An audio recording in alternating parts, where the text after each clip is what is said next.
Meski sempat mendapat perawatan medis di Rumah Sakit Ibnu Sina Makassar, namun nyawa mahasiswa Fakultas Hukum Universitas Muslim Indonesia tak tertolong.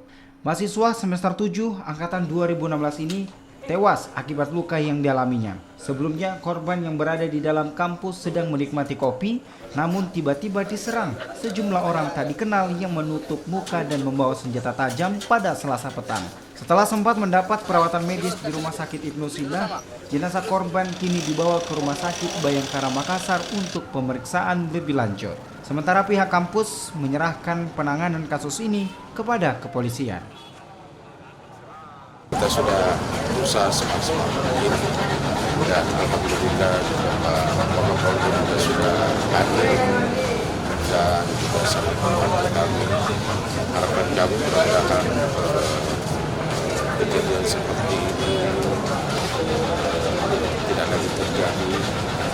Kami juga turut berduka cita karena ada korban meninggal dunia dari mahasiswa kami, mahasiswa Fakultas Hukum.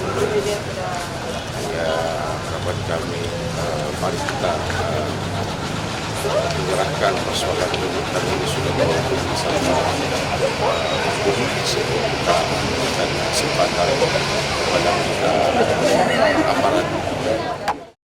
Yang pertama, kami dari kepolisian Sulawesi Selatan turut berduka ya, prihatin yang mendalam atas kejadian ini, dan tentu langkah yang berikut adalah kami mengimbau kepada seluruh mahasiswa dan keluarga yang tidak terprovokasi, percayakan kepada kami akan lakukan tindakan-tindakan kepolisian untuk menyelesaikan masalah ini.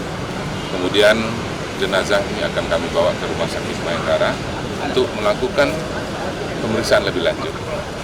Saya juga mohon kepada doa kepada rekan-rekan sekalian, insya Allah mudah-mudahan masalah ini bisa kita selesaikan.